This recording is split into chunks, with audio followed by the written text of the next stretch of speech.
Welcome everyone to All In on Real Estate Meetup.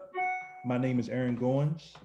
I started this meetup because when I was in the military, no one in my circles talked about real estate.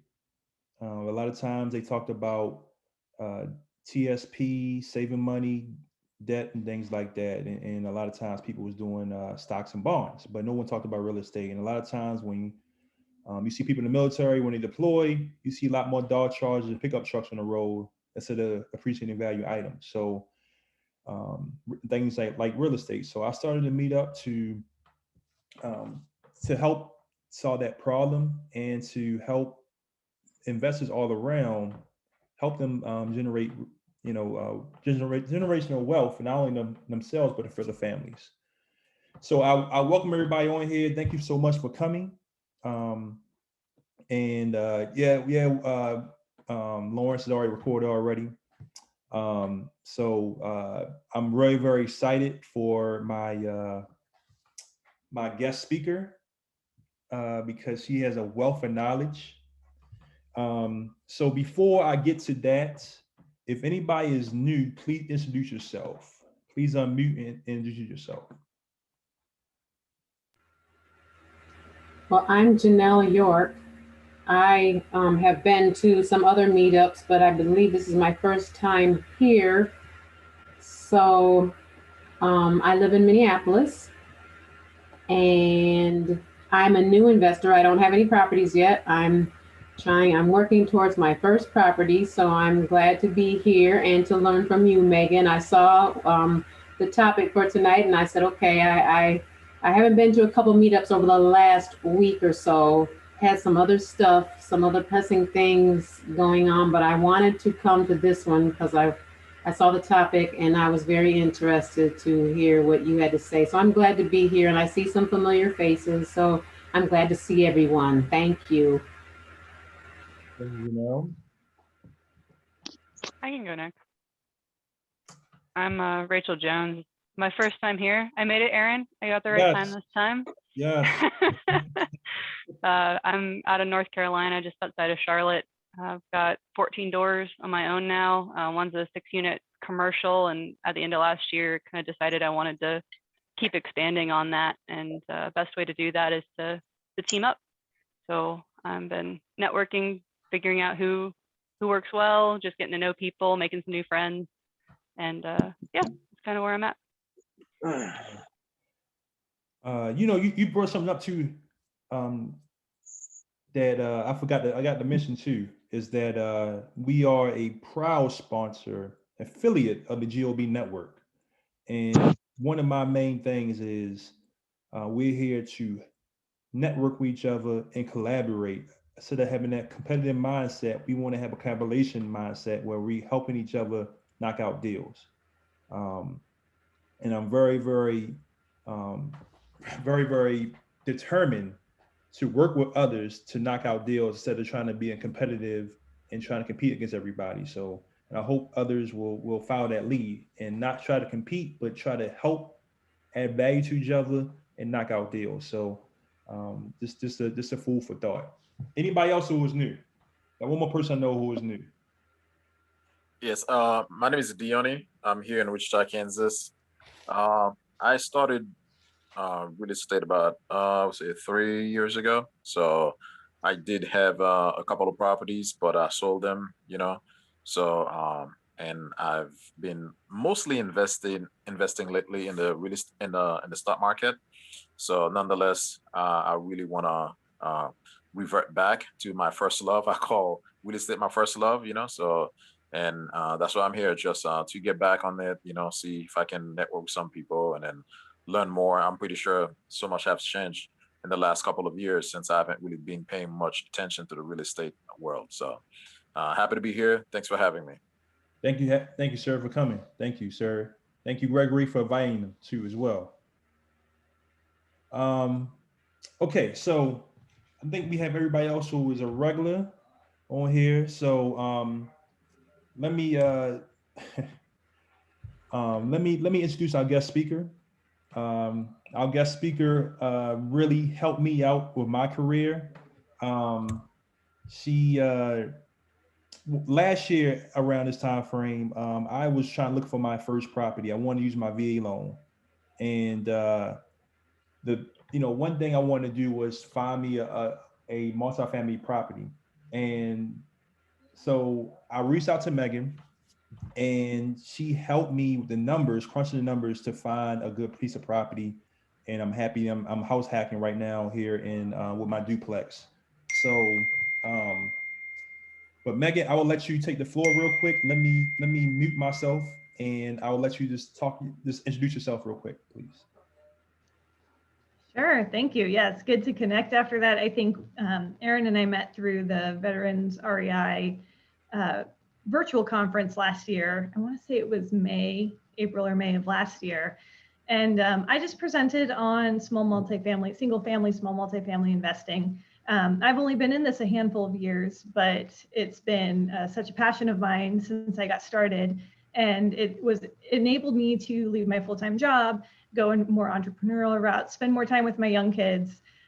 So I have a portfolio of investment properties here in St. Louis, all small multifamily, so 2 to 4 units so far. I'm still interested in getting to more mid-size commercial type of, like a 12 to 16 unit. So that's next on the docket for me. But then I also ended up starting a company with my husband in the meantime. So living that entrepreneurial / real estate investing life here in St. Louis. My background before that, I was in brand management in the corporate world. That job came around after an MBA paid for by the beautiful GI Bill benefits that I got from having served active duty in the Marine Corps for 4 years. And then I did some reserve work while I was going through the MBA. So I'm part of that veterans network as a former Marine, and I grew up as a military child as well. And that's how Aaron and I met. Anything else, Aaron? No. Also, Brian Briscoe was last week. He said, "Yeah, I know Megan's husband. He's great. So you got to listen to Megan." So he promoted us pretty well. So yeah, it's funny. He and my husband worked together. I mean, they were like in the same unit when we were over we were in Cherry Point, North Carolina with Second Law, and they were in the same unit over there. They were in director of support control, and I barely knew him. I think I maybe kind of met him once. And then we met through this real estate community online, and it was this weird revelation like 8 years later. Oh man, I worked with your husband. So it's a small world, small community. Absolutely. And like I said, the reason how I met Megan was through REI Live conference last year with Bill Allen, me, Kenneth, Michael Barnhart, and others.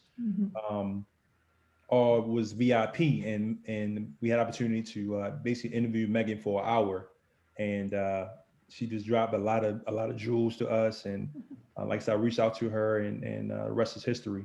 And it's funny that three of the guest speakers, my first ever speaker for this meetup, Joey Alba, was on REI Live because I remember him last year.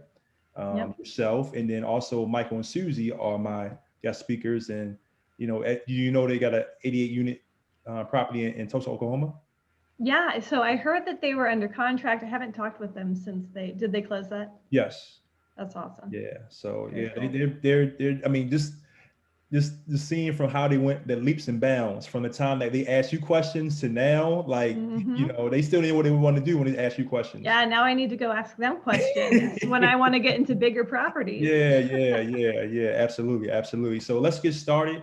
I'm really cautious about time, and I just want to thank you again for doing this. So for somebody new and they want to get into small multifamily, let's start with military.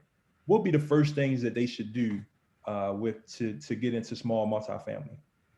Yeah, so I think you're actually a great example of how someone with a military background can get into small multifamily investing. If you're in the right stage in life or it makes sense for you, house hacking with small multifamily is an amazing opportunity. It's one of those things that I was past it. I had my kids and my house and everything before I even started investing, and I wish I had done it. But those VA loans are gold. It's amazing when you can find the right opportunities and you can get in for little to no money down because of those VA loans. There's a lot of power there. there's also a lot of power just in general in military benefits. So my personal story is I was a Marine Corps officer. I used my GI Bill to get an MBA, and that catapulted me into a really high paying job for a while there when I was working the 9 to 5, and I left corporate within a handful of years. But that gave me a high savings rate, which helps me get into investing. So I think that service members, a lot of times, there's a lot of these jokes about not making a lot of money and you know, working with very little and things like that. But there are some pretty incredible benefits out there that if you're aware of them and you take advantage of them, can really take you far in life. So I personally used the GI Bill to get my MBA, which put me into a high paying career and gave me a good savings rate for getting into investing early on. I also used my VA loan to get into my personal residences with low money down, so I could put more into the properties that I was investing in. And for those of you who are up for the house hacking option, you can get into a personal residence that is paid for by a tenant with those VA benefits. So there's so much that a military background can do for you in real estate investing. Absolutely, absolutely. So if I'm a civilian, where should I start off to try to buy a small multifamily? House hacking is still a great option for civilians. I am by no means an agent or lender or mortgage broker or anything like that, but there are lower down payment options for first-time owners or owners within certain parameters. You'd have to talk to a lender to make sure that you understand what those are, but there are 3.5% to 5% down loans that you can get on owner-occupied properties, and that still works on a duplex, triplex, or 4-family. So that's another great way. House hacking is still a great option for non-veterans as well. And then, of course, getting into real estate is really just about the education more than anything. So whether you have a military background or not, there are a lot of great resources out there. Coming to meetups like this are amazing. And just educating yourself so you're ready to take those first steps is really important.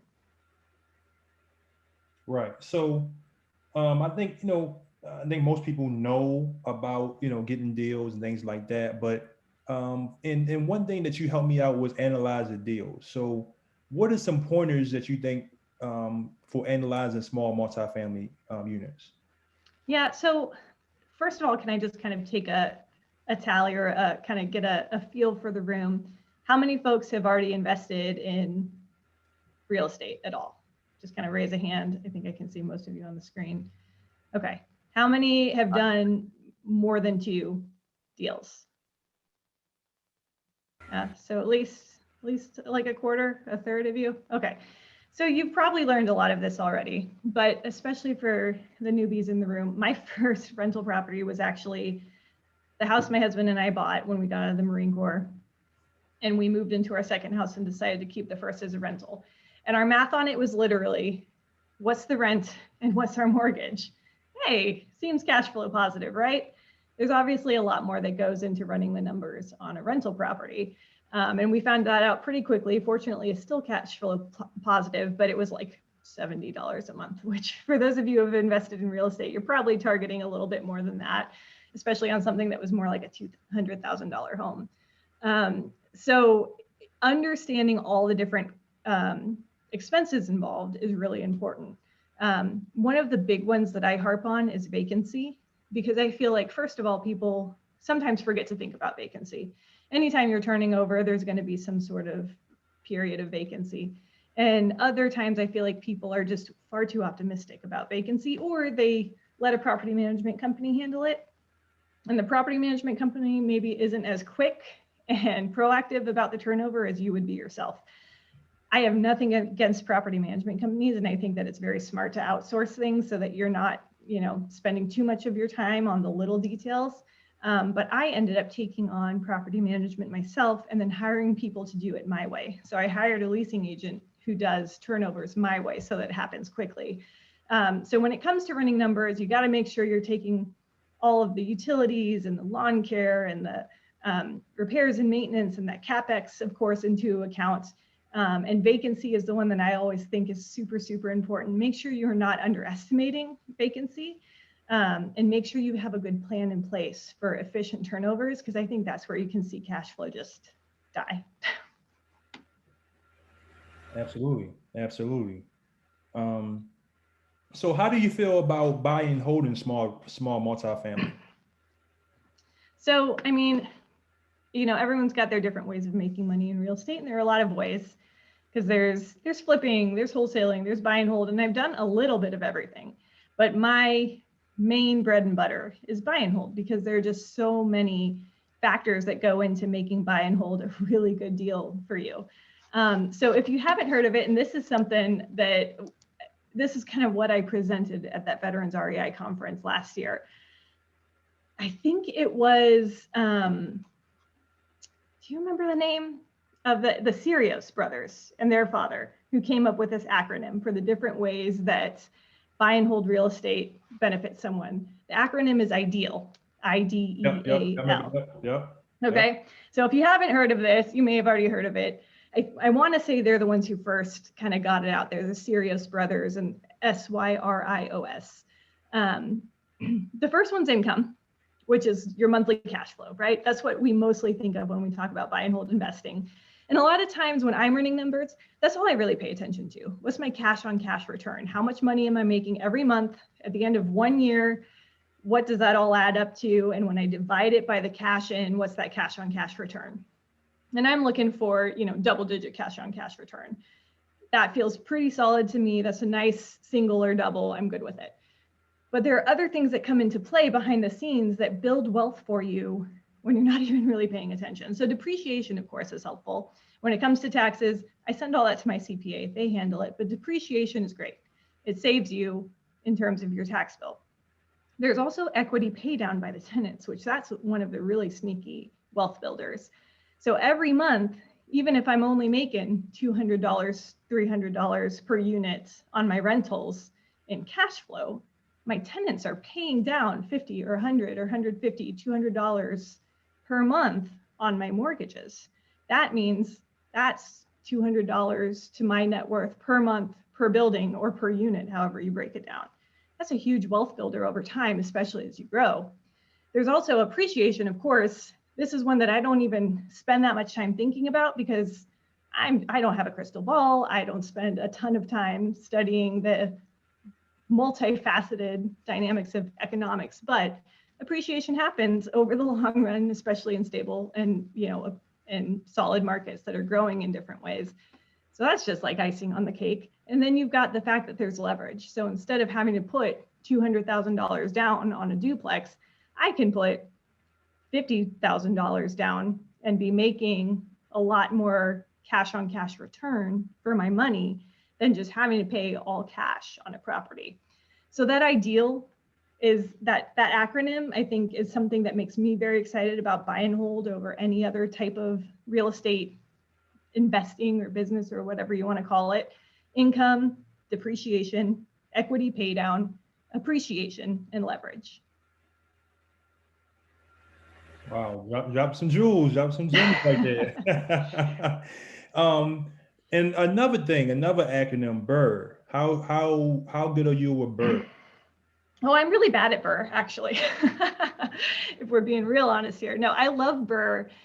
So those of you who aren't familiar, BRRR stands for buy, rehab, rent, refinance, repeat. So you buy a property that needs some work, you put the time and money into it, then you get tenants in place, then you refinance it, and then you get some or all of your cash out and you put that back to work in another BRRR. I have done a couple BRRRs and I've never done them perfectly. I've never gotten every single dollar back out. A couple times they got real messy and took a long time. And those properties still cash flow at a rate that puts me at a 15 to 20% cash on cash return, which is way higher than these properties where I'm like, if I bought them pretty much rent ready, they're more like a 10 to 12% cash on cash return. So even with my, what I'll call failed BRRRs, I end up with a much higher cash on cash return. And not to mention, for me, the process, even when it's messy, is kind of fun. So this BRRRR process, I like talking about it, and I'm glad you brought it up, Erin, because I would not say I'm good at it. You hear some people who talk about doing this BRRRR process, they get all their money out. Sometimes they get more than what they put in, and they're flying. I've never done it perfectly, and it still works out well. So I love talking about BRRRR because you can, quote unquote, fail at BRRRR and still be better off for it. Yeah, absolutely. So I know we're doing rapid fire, but So another thing, and I think that we have talked about this before, especially last year. I asked you about tenants. So with so many properties you have now and what you're doing, how you are with tenants? Are you doing property management or are you doing it yourself? So I do kind of a mix. I do it myself. I started with property management when I was still working my corporate 9-to-5 job. And as soon as I left, I took it over myself because I'm just one of those detail-oriented, in the weeds kind of people. I was spending so much time managing my property management companies that I figured I might as well take it on myself. And this is definitely a personality thing. So don't think just because this chick, Megan Greathouse from St. Louis, says she does it herself that you need to. But personally, I liked knowing the details of what was happening in my properties a little bit more closely. But I also felt like it was achievable and doable without just overrunning my life because of all the technology out there. So I use a lot of online portals and apps and things like that to help streamline it. So I use Tenant Cloud, which is amazing. From like 0 to 100 units, you can use Tenant Cloud for I think $90 per year. I mean, it's almost nothing to use Tenant Cloud. I do all of my applications on Tenant Cloud, all of my lease signings on Tenant Cloud. I think that you can do your background checks and screenings through them as well, but I actually use Rent Prep, which is a separate but also equally easy online platform to use. All my rent payments come in through Tenant Cloud. They have a free ACH payment option for tenants called TC Payments. And then I outsource the things that take a lot of time or in-person, need. So I have a leasing agent. I think I leased one unit myself, like actually did the showings myself. And then I said, yeah, I'm going to find someone for that part. So I have a leasing agent who does all of my listings and showings anytime I'm turning over a unit. The difference between using a property management company and working with my guy Antonio is he does it all my way. So I have in my leases that within 30 days of the end of a lease, if a tenant decides that they're going to leave the property, we can do a couple of showings in that last 30 days of their lease. You kind of have to play it by ear, understand if that tenant is a good tenant, and if they're clean or they're messy. But generally speaking, I have good tenants. They keep the home in nice shape, and it's not hard for my leasing agent to take a couple hours on a Sunday. We just ask them, hey, can you be out from 2 to 4 on a Sunday? We're going to do a couple showings. And usually I have 2 to 3 applications by the end of that little open house on a Sunday.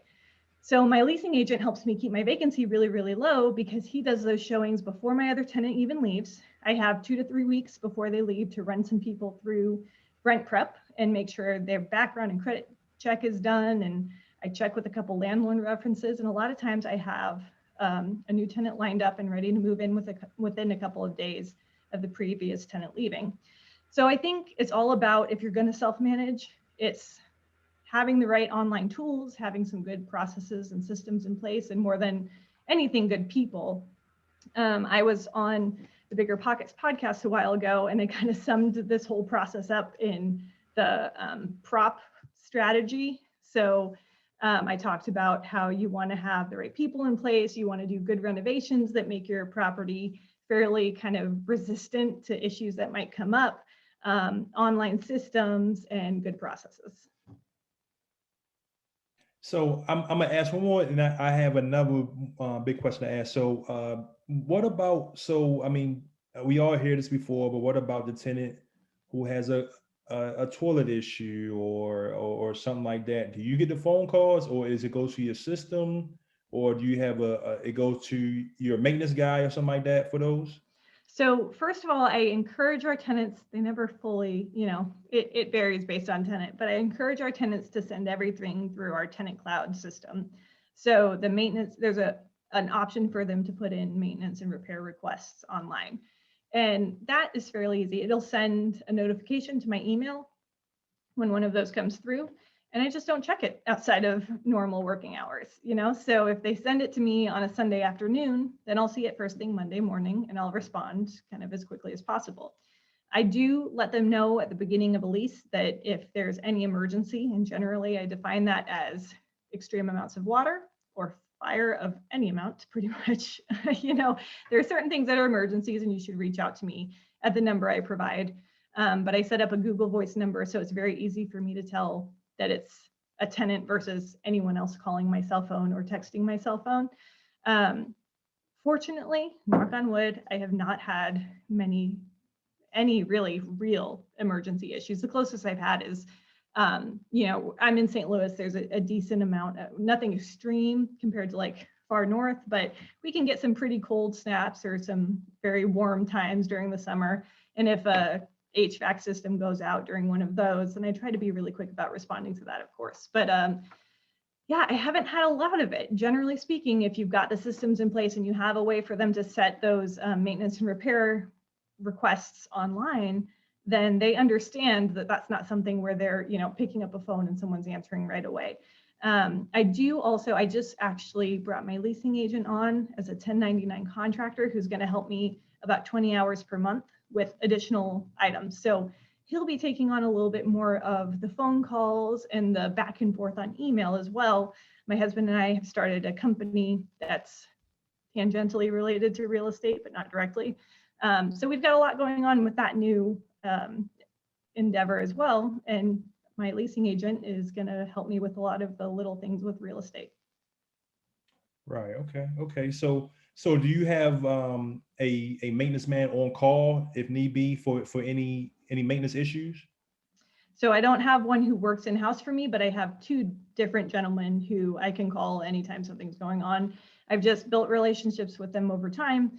They've been the guys who were my go-tos, who are always very responsive. So yeah, I've got a list of vendors in general. It includes HVAC people and roofers and all of that stuff. And I usually have 2 to 3 options in every kind of category.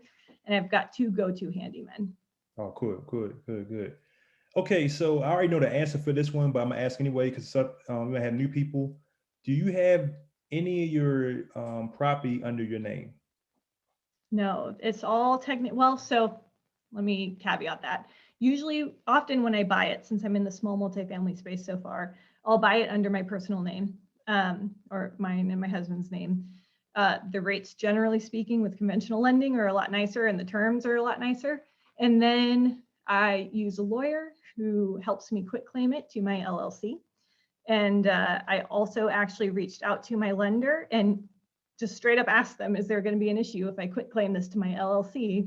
And based on my relationship with them, my payment history, the fact that the LLC had the same exact ownership as, you know, it's an LLC of me and my husband, which was the same exact ownership as me and my husband, non-LLC, there was no issue for us.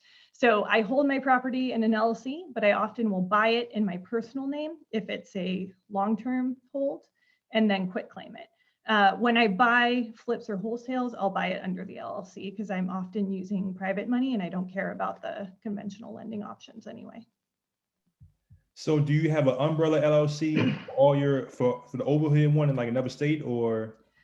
So far I do, and my attorney is trying to push me in the direction of having multiple LLCs, and you know, different states have these kind of different options and how they run, and everyone I've talked to has different opinions about what makes sense. And should you have a bunch of different LLCs? Should you have one LLC? Should you have multiple under an umbrella? My perspective right now is that I'm in a growth mode. I don't keep a ton of equity in any one of my properties because I refinance, take cash out, and put them into more investments. So it's not like I'm sitting on top of, you know, 90% of the worth of any one property in my LLCs. I've got loans on them. And my lawyer's perspective on this, I'm not a lawyer, so this is just me relaying what I've had in conversations, was if they try to come after you, it's not like they're going to get, if anyone tries to come after you, it's not like they're going to get more than 25 to 30% of the value of the property. It's not like you're sitting on 80, 90, 100% of the value just being equity for you and in your name. So there's less, it depends on where you are in your investing cycle. It depends on where you are with your leverage. If you've got higher leverage properties, your kind of, I guess, exposure is lower than if you paid everything down and you just own them free and clear. I'm not a lawyer. I would definitely recommend everyone talk to their lawyers and their CPAs about how to manage it for themselves. I will probably start splitting them out across a few different LLCs in the next couple of years, but right now I've got one that I hold them in. Okay. So, I mean, so you're doing this for protection, right? You're doing the LLC just for protection purposes, right? For the have one. And so it won't be under your name. You won't be sued or anything like that under your name. It'll be the LLC that gets sued. Yeah, it's a mixture. It's that, and also as someone who self-manages, I mean, I use good people to help me with that process, but I don't have a property management that provides a buffer between me and the tenants. So I don't want it to be just, hey, I'm Megan, owner. I want it to be, hey, I'm Megan with Great Houses LLC, which my LLC name obviously is not that different from my family name, but I like having some layer in there as well and some level of professionalism in my interactions with the tenant as well. So I've got, a Google G Suite, whatever you call it, account. So it's not just, Megan at Gmail who's managing and answering the email requests. And I've got, a logo and just some things that keep it feeling a little more professional on top of my processes and my systems. But yeah, the primary reason for the LLC is just the general protection. And I, of course, have on top of regular insurance on all my properties, I have general liability that covers all of them as well. Okay. Let me ask you one more question, and then I'll open up to the attendees to ask. So you said that you take money out of your property so you can buy more property. What is the process of that? Yeah, so that mostly goes to the BRRRR process. Although this past year, even a couple of the properties that I bought a little more turnkey, I was able to refinance. I think across the board in most markets, it seems like values are pretty high. And thanks to everything that happened in the past year plus, interest rates were incredibly low. So it just felt like a no-brainer to refinance everything. Some of them we took some money out of, some of them we just refinanced to get a lower payment and make sure that our overall cash flow was staying strong. But yeah, it's that BRRRR process when you can put money into something, get it operating at a better, level. It's a better product. People are renting it for more money than they would have before you updated it and got better processes in place. And you increase that value a little bit. And this doesn't even work as well on the small multifamily side as it does on the commercial side. On the commercial side, it's all based on income and expenses and what your net operating income is. We've just been fortunate to be in a good market in general. So even on the small multifamily side, the values are strong and strengthening over time. So yeah, you're able to put the work into it, get it cash flowing well, and then take a little bit of that cash back out to put into more properties. We're not actually living on our real estate at all at this point. We are living off of other entrepreneurial endeavors and building the real estate up as big as we can in the meantime. That's awesome right there. That's awesome. So how soon do you refinance? It really depends on the project. I mean, technically speaking, I think there's like a 6 to 12 month seasoning timeframe. I want to say it's 6 months. My understanding from my lender, even on the conventional lending side, is that there are a lot of reasons that you can get around that 6-month seasoning period. I don't know exactly how they all work. I just have an amazing lender who I'll go to her and I'll talk to her about it. And she's like, yeah, we can get you refinanced in 4 months if you want it. So it really depends mostly on how quickly you can do that renovation and get some good paying tenants in there. I did have one property where I did probably the world's messiest BRRRR process, where I had an inherited tenant and I didn't want to kick him out right away. I figured I'd focus on the other unit first. I renovated that side, got it rented at twice what the other tenant was paying, and then decided, well, why don't I just refinance now? But of course, the value wasn't quite where it would be if I had renovated both sides first. So the whole process was just messy and took a little time. And after I refinanced, then I went and renovated the other side. So that was like a 1.5-year process total, because then I refinanced a second time. And fortunately, it was worth it. Like the value increased enough that it all still made sense and it was worth it. But I think you can do a BRRRR process in 4 to 6 months, depending on your contractor and different factors with renting the place out and increasing the value. It really depends on, I guess, how clean you are about it. I wasn't that clean. Man, thank you so much, Megan. I'll open this up to the um, to the attendees to ask questions. But man, just a lot of knowledge right here. I saw Janelle just writing down notes after notes after notes. So I know she had some questions to ask. So I open up for questions. Matter of fact, Kenneth, I know you always got a good question to ask, man. Can you start off with asking questions? Yeah, no pressure. As always, a great presentation, Megan. Just a question. I noticed when you talk property management and trying to keep your vacancies low, which is always a good thing, you would show properties with the old tenants still in place.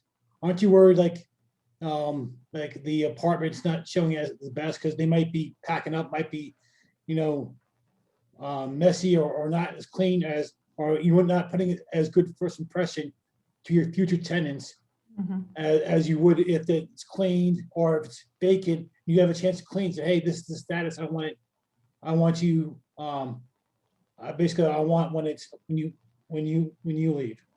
Yeah, no, that's a great point and a great thing to think about when you're thinking about showing a property with tenants in place. You have to kind of know the tenants and know how they maintain the place. You know, there have been a couple times where I had tenants where they were just, you know, a headache the whole time, and I just wanted to get them out before I did anything else. So that's definitely a consideration. Fortunately, I think generally speaking, when I place tenants myself and I have my leasing agent go through the process and I do the background checks and credit checks and everything like that, I tend to end up with really solid tenants. So even when they're leaving, they understand it's in their lease, and they're totally happy to give us a couple hours and to make sure that the place is just generally picked up before they leave. I also think if you think about home sales and how often people are staging homes, there's some power to a home that has some amount of furniture and decor in place. An empty home can feel kind of stark and just uninviting sometimes. So if you've got good tenants in place, sometimes they can actually be a benefit to the showing. If if they're excited and proud renters and they like to keep their home in good shape, it can actually help with the showing. So you do have to know your tenants.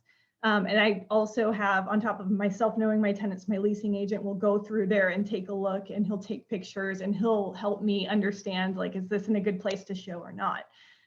So you do have to weigh it every time for sure. Thank you. Next question. Anybody, please. Megan, I have a question. What you focus on small multifamily, so duplex through fourplex, and what class and what neighborhoods do you specialize in? Do you look for B properties and B neighborhoods, or? Yeah, good question. So definitely my first couple were different than my most recent. And when I've done, a handful of flips and wholesales, those have been a little bit different. But generally speaking, I'm looking for kind of more rundown properties in B minus areas. So I like properties where I can go in and kind of turn it around a little bit, but it's already in a solid neighborhood where I always say if I would be willing to move my 5-year-old and my 1.5-year-old in and live there with them, then I'm happy with the area. And it doesn't have to be, my ideal neighborhood, but if I'd be comfortable there with my kids, then I'm pretty happy. So I think that it makes it easier to rent them. It makes it easier to attract really solid tenants when you're in at least C plus, if not B minus B areas. And just your appreciation, your likelihood of good appreciation, not that I really do the math on the appreciation, but your likelihood of having some decent appreciation is a lot higher when you're in that area. So that's what I like. We'll see how it adjusts as I go larger. I'm looking for something a bit more mid-sized. I actually was under contract on a 6 unit, and it unfortunately fell through due to some big issues with the when we did inspections. So, it really depends, I think, also on the size of the building. But for those duplexes to 4 families, I've primarily been in B areas, and I'll take on a dated or rundown property and do the fixes so that the value is still there for me. Not to mention the project is fun when you get to turn the properties around. Thank you.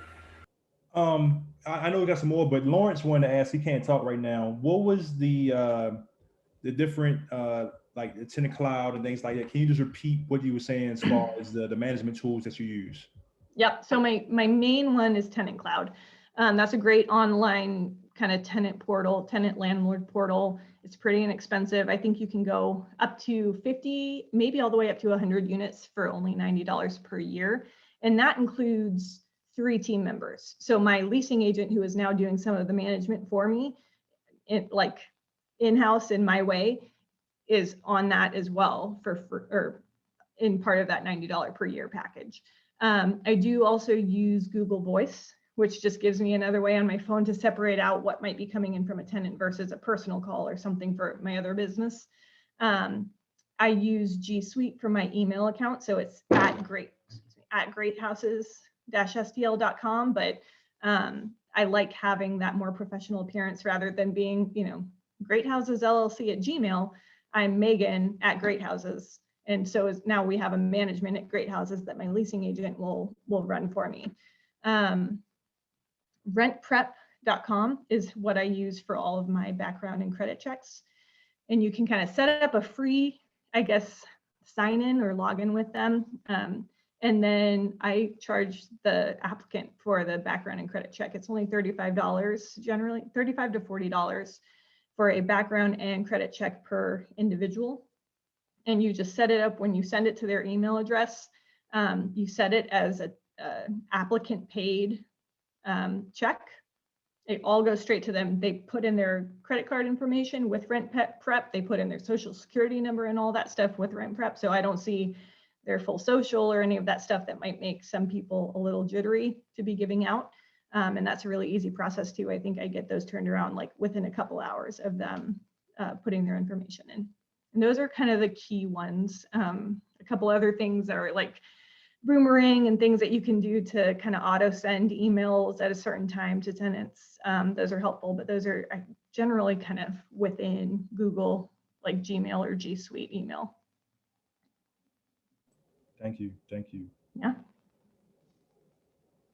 All right, who's next?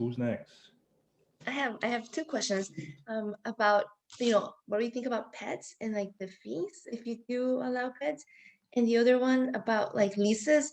Now with the coronavirus, are you a proponent of the month to month, or are you still doing like the year leases? Good question. So pets, I personally am a big animal fan. We've always had dogs, and I do feel there's a lot of truth in when you have quality tenants in good areas, allowing them to have pets can keep them in place longer. It's a little harder to jump around between properties when some properties allow pets, some properties don't, and some have a monthly fee, but some have a one-time fee. I feel like people stay put when they've got pets in place a little bit longer. So I do allow pets with certain stipulations. So they have to sign a lease addendum stating that they'll care for the pet correctly. They'll get all the vaccinations for them. They'll make sure there are no flea and tick, and pest issues because of them. They clean up the yard. It kind of outlines all the stuff that is important about taking care of the pet. Rather than do an additional monthly rent, I do a one-time $250 non-refundable pet fee at the beginning of the lease. So I get all of that up front, and that's kind of my buffer fund if something's a mess at the end. And still I can charge them, take money from their security deposit if there are messes at the end. But if for some reason they don't pay that, I've got that extra little bit of money for a deep cleaning or whatever is the case. I also tend to have properties with hardwood floors, so I don't have to worry about carpets or, vinyl plank floors or whatever. St. Louis has a lot of older buildings with these original hardwood floors. So while they can get scratched, you don't end up with like the pea-soaked carpets if we're getting real about pets. So yeah, $250 pet deposit for the first pet, or pet fee, non-refundable pet fee, and then $100 for an additional pet. And I don't allow more than 2 pets per unit unless it's like a really, really big unit. But generally speaking, I think you don't need more than 2 pets per unit. It's going to get messy as you get more than that. When it comes to yearly versus month to month, I would say 80 to 90% of the time, I try to stick to yearly leases. I never start anything under than a year.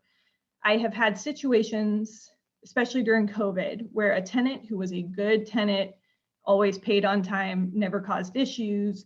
I had, I think, 2 situations where they said, my future is uncertain right now. I would like to stay. I just don't know what's going to happen. Could I be month to month for a short time? And I was happy to allow that rather than make them renew on a full lease. I also will allow 6-month extensions rather than a full year. If people are kind of like, yeah, I know I'm moving on soon, but not quite right now. Can I do something shorter than a year? Again, it's a tenant who I've already had in place. I know they're a good tenant.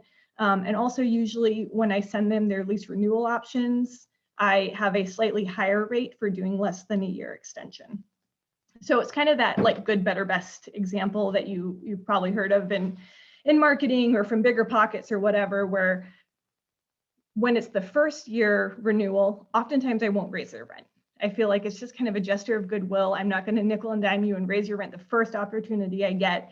You can go on your second year with the same rent rate, but your 6-month option is going to be higher, and a month to month is going to be even a little bit higher than that oftentimes.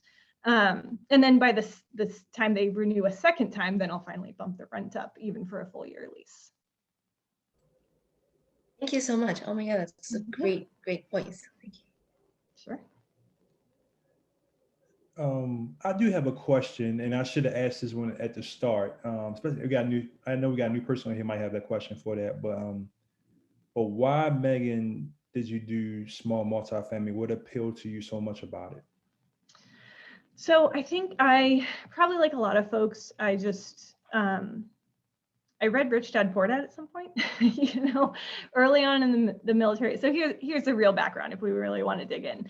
When I graduated college, I had a little bit of student debt. I went to one of the schools here in St. Louis that's technically a private school and was more expensive. And my dad, as I was graduating, said, you have to take over your phone bill. You have to do all these, he was like, do your own thing. You're an adult now. But he also gave me a few different books on personal finance and just getting your shit in order, for lack of a better term. And one of them was Rich Dad Poor Dad. Another one was The Millionaire Next Door. And I read both of them. I'm a big reader. And it just kind of clicked with me. It made sense. So right off the bat, I was interested in just being aware of being responsible for my financial future and not just kind of always relying on a 9-to-5. And then, of course, in Rich Dad Poor Dad, he kind of sees the idea of real estate without digging too deep. So while I was in the Marine Corps, I kind of thought it was interesting and never really pulled the trigger, but was always like, oh, that might be interesting at some point. And the thing that really lit the fire under me was having my daughter. So my first kid was born in 2016. And I had 4 months of maternity leave, which was super great for most people in the US, and I still really hated it when I had to send her to daycare at 4 months old. And so yeah, that was when I really started digging deeper into real estate investing. We had kept our first house as that like trial run on owning rental property, but having a kid was what really lit the fire under me. Before, it was just like a fun idea to be able to retire early or be an entrepreneur or not go to a 9-to-5. And after I had kids, I was like, oh man, there's a really good reason to have some time freedom in my life. So that was what got me into real estate investing in earnest. She was born in March of 2016. By March of 2017, I was on the hunt for my first property. And by, I think it was June of 2017, I had my first 4-family.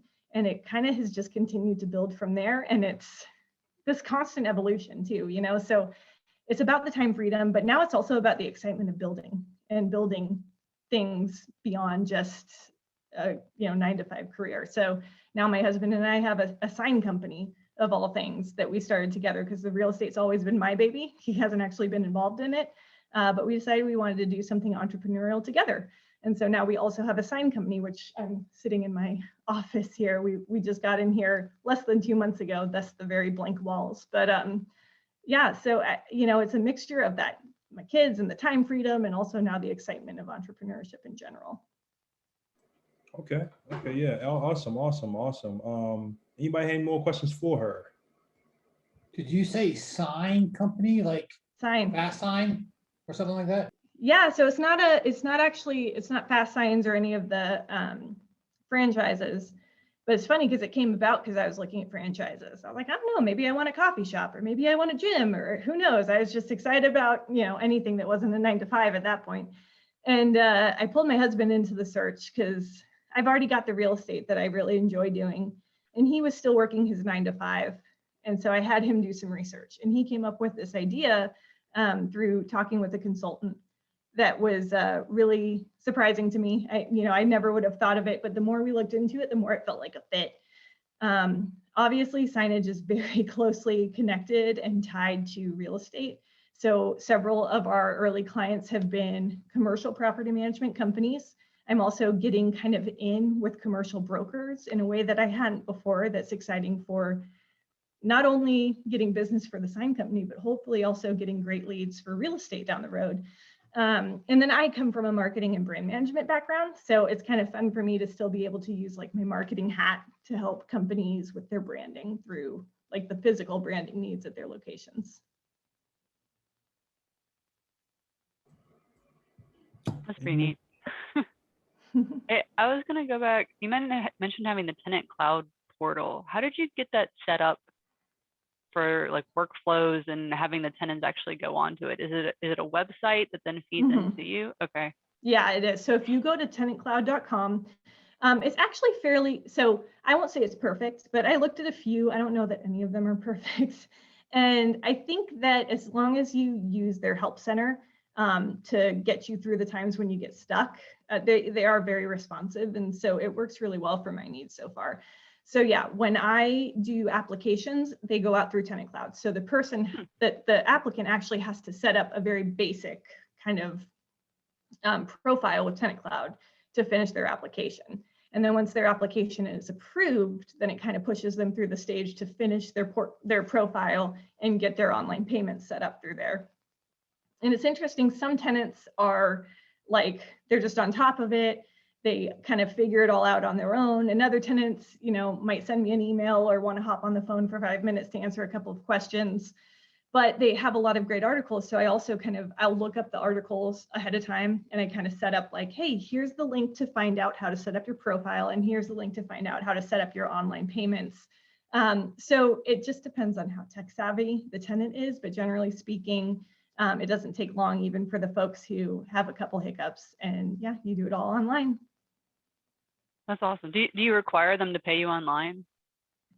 So I have a couple inherited tenants who are cash payments, and I make them go to MoneyGram locations because I don't pick up payments. That's not happening in my business. So yeah. I think in this day and age, there's just, first of all, there's so many other options, and I'm just not running all over town to do that. So they have to, and that involves additional fees for them. So every once in a while I reach out and I kind of gently prod them, hey, if you'd like to streamline this process, here's the Tenant Cloud link for setting things up. And so far there's 2 tenants who just don't want to move past cash payments. They're older inherited tenants. So they go to the MoneyGram down the street. It's very close, like it's walking distance from their units. And they pay, they're in the same building, and they pay there, and they pay, like 10 extra bucks to do the MoneyGram payment.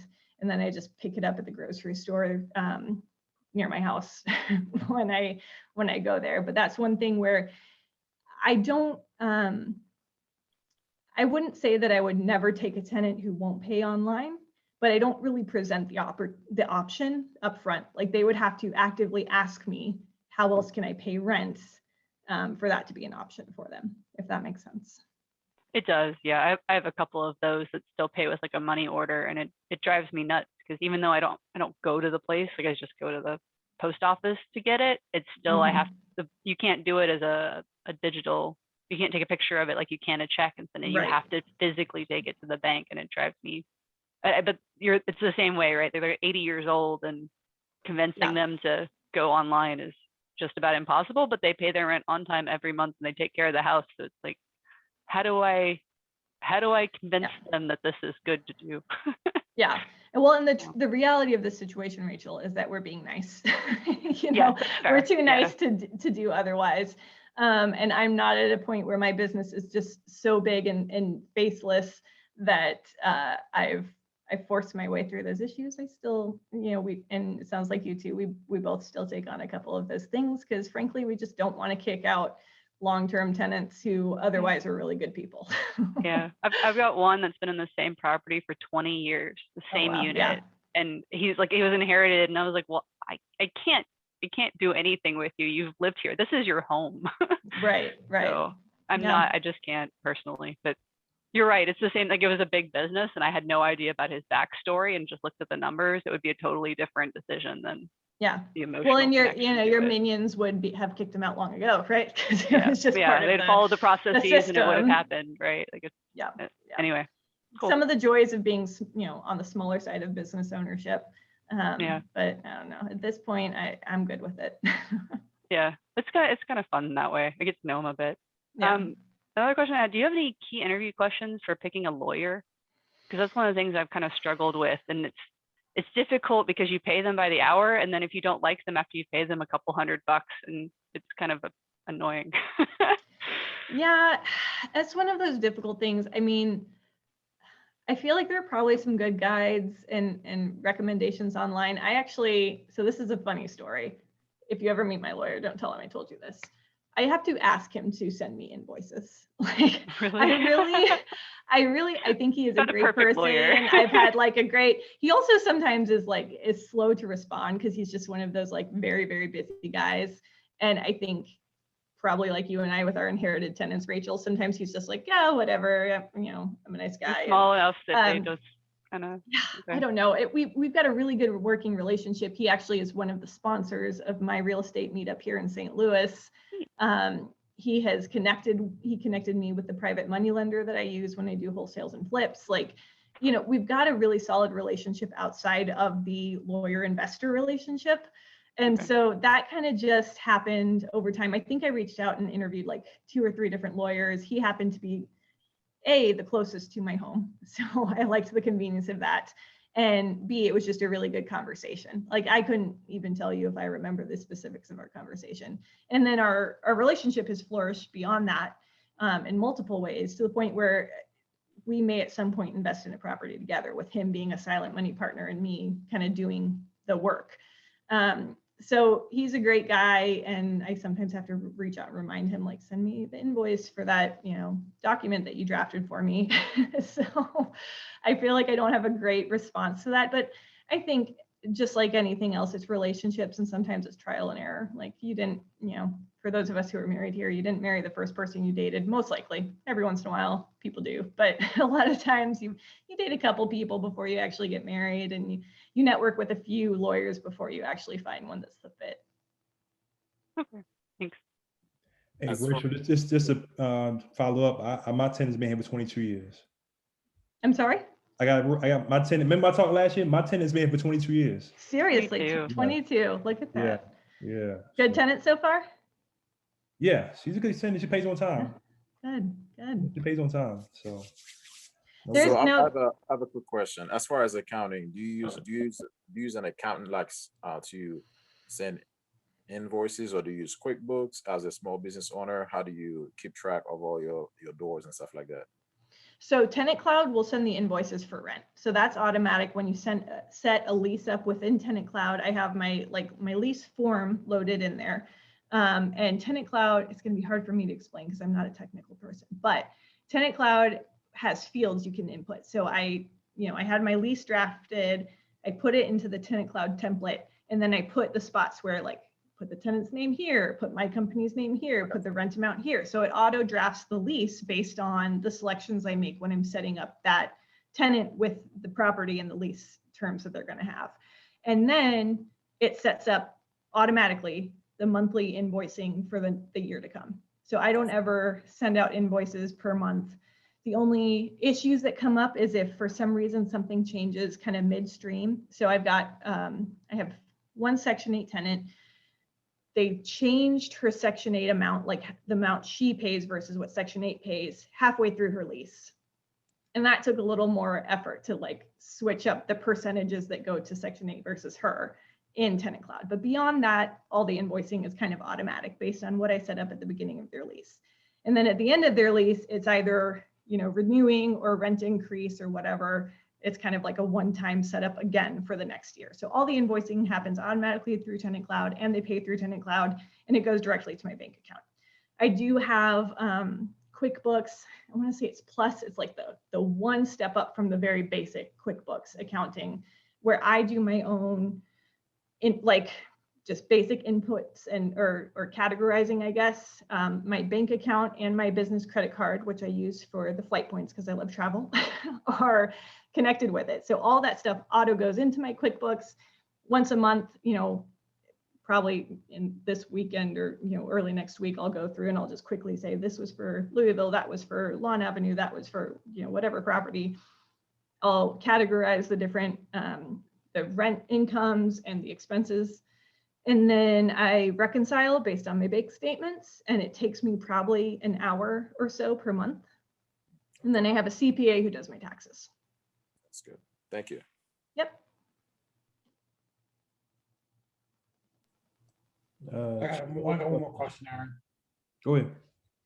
Hey, Megan, you mentioned like a couple of steps on building your team, like your attorney, your leasing agent through Tenant Cloud. I'm more interested in like your maintenance. You said you found a guy that you put like on a 1099 for 20 hours a month. Mm-hmm. Are you just confident that you can have 20 hours of work a month, or do you put on some type of like preventative type, or is he just strictly there on retainer on call to handle like maintenance issues? So a couple different things here. So for my like maintenance and repairs, my handymen, they have their own businesses and they invoice me. So that's never, I don't just pay them a monthly amount. They're only paid when they send me an invoice because a particular job came up. The leasing agent is actually the guy who I just, like as of today, we just signed the 1099 agreement for him to be an independent contractor who assists me with regular property management duties. So in addition to leasing, and I will continue to pay him his leasing fee when he does turn over a unit because he's awesome and he's quick and I value him. He will also start taking over some of the regular kind of tenant emails when turnovers happen. He will help manage the paperwork involved with turnovers. When move-ins happen, I used to do even though he'd do all the basic leasing stuff, I would show up and hand over the key and do the move-in inspection. He'll do that for me now.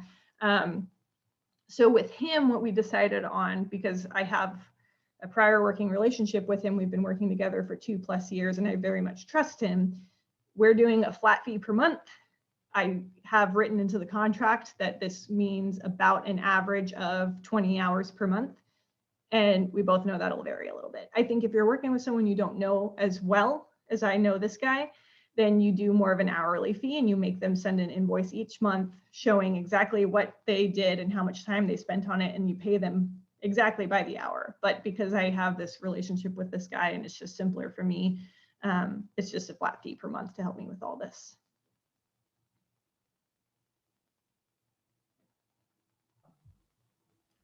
All right, one more question. Anybody got one more question for Megan? I got one. So you mentioned that you wanted to go bigger and the 16 unit, I guess, fell apart because the inspections. So is that your next step? You want to continue to scale, or are you going to concentrate on your entrepreneurial side, like on the signing business for the next 6 months? What is your next big goal, or do you have several? Yeah, probably. That's one thing I'm always struggling with. I think my natural tendency is do a bunch of things at once. And I kind of feel like I thrive when I'm doing more than one thing, and I get bored if I'm only focused on one.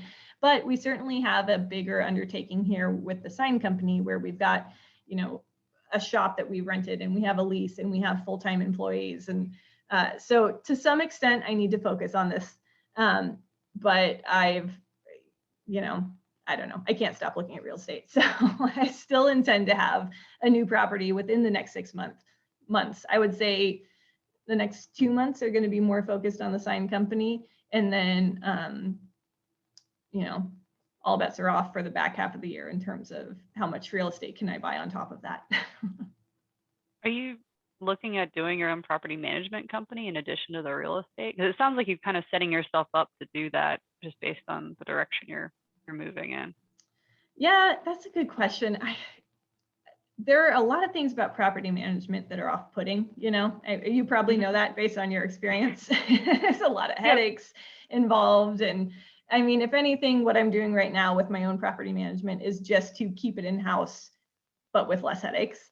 I wouldn't completely write off the idea of property management in the future, but I'm not even an agent. And you, at least in Missouri, I think it varies by state, but I'm pretty sure you have to be an agent to even have a property management company. I think you have to be a full-on broker to have a property management company in the state of Missouri. So yeah, I don't know if I'd ever go there, but I also have a couple very good friends who are property management company owners in the area. So if anything, I could see, you know, maybe some sort of joint venture at some point in the future. More than anything, my experience so far is that I'm a control freak. So it would probably stay very much in-house. And if I was ever managing something that I didn't wholly own, it would be because I was a partial owner in it. Yeah, same. I got a property manager for my 6th unit. I'm still self-managing the rest of them, but I'm still like, they're not doing it the same way that I've been doing it. Like how do you let go of some of that control and realize that not everyone's going to do it like they own it? Because yeah, if you find those people, they're great, but they're much harder to find. Well, and that's why I really like, you know, I don't believe in doing, I can tend to be the person who tries to do everything themselves, but I know it doesn't work out in my best interest or in anyone's best interest to try to do everything themselves. It's just not possible. You're not going to scale doing that. But it doesn't always have to mean, you know, completely outsourcing either. There's an in between. So I do it my way with my processes, but I do outsource a lot of the hours and the manpower by, you know, just having vendors on call, having, you know, processes and systems in place and hiring other people to run those for me. So you can definitely, it's not either completely self-managed and you do every single task yourself, or have a property management company that does everything. There is an in between. And I believe there's a way to scale that as well, that may or may not lead to running a complete property management company. But there's an in between that I think is probably my sweet spot, at least for now. Well, Megan, I just want to tell you, thank you so much for being an excellent guest speaker. If any of you guys want to watch the replay, this will be on my YouTube page in a couple hours to hear all the gems that she dropped.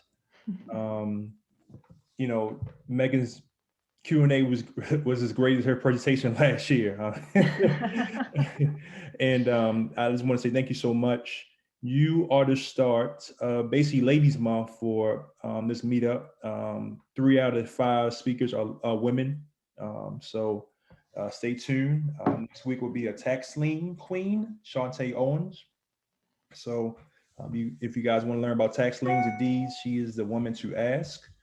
But Megan, thank you so much. If you want to, please stay behind for the breakout rooms.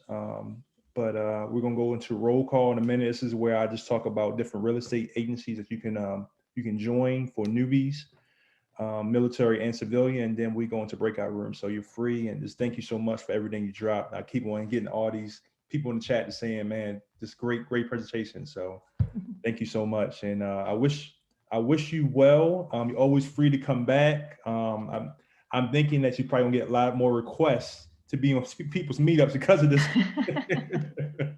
So thank you so much. Well, thank you so much for having me. It's been great to stay in touch with you since the conference last year and to see what you've done and what you've built here with this meetup. I think we didn't really talk about it, but there's also a huge power in starting and being involved in meetups. I started a meetup here in St. Louis, and that's been huge for me as well. So good on you for starting this. It's a great group, and thank you for having me. Yeah, thank you so much. And you know, I just got inspired by other meetups I've seen, and I just wanted to, you know, start something else. And like I said, us being in the military, we see it that a lot of times people, you know, a lot of people don't know about the real estate, don't know about their VA benefits, and I just wish that, you know, more people would use that opportunity to use the VA benefits and you know, gain wealth like you're doing with yours. You'll be a VA beneficiary your husband. So I wish you really well. Thank you. I will definitely stay out for at least one round of the breakouts as well. Okay, cool. So let me run into roll call real quick. You guys know what it is. Roll call is when I just talk about different real estate groups for you to join. Let's start with ADPI, Active Duty Passive Income. These guys, Mike Foster and the rest of those guys like that, they have their own podcast. You can check that out on iTunes and different podcast units. They also have a multi-family academy that you can join, and they have a single family they call Operation Adam. They have as well. So that's a great group to join. Bill Allen, the guy we talked about earlier, he has 7-figure flipping, great organization, and can really help you A to Z with real estate, especially flipping and wholesaling and things like that. White Feathers, who are based out of California. I'm gonna try to get Greg on here as guest speaker down the road, but White Feathers is another military affiliated real estate group you can join. And then let's go to civilians, the GOB network that a couple of us are on here of apartment investors, GOB network of apartment investors with Jim Biggs, and I'm part of it. And it's a great group with a lot of great different meetings. We have people from all over the nation, and we're growing. And sooner or later, I think that GOB network will be the trademark of all apartment investor groups, because it's a great group of people working together. Let's see, Bigger Pockets, of course. As Megan talked about before, #1 world's real estate group. I mean, online, a lot of great information, a lot of great forums.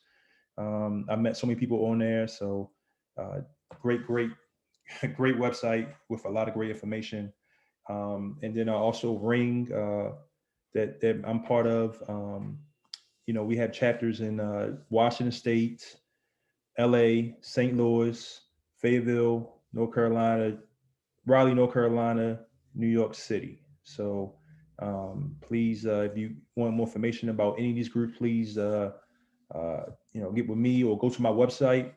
It's allinhomes.com, ALLINHS.com, and you'll see those groups that's on my website. So, okay, so that's roll call. Like I said, guys, thank y'all for coming. Like I said, this month we will have more great speakers to come. Julianne Pearson also will be a guest speaker. She's a third person, and you guys know about her Zoom at 8 on Tuesdays. So this is the reason she's the main reason her group is the main reason why I started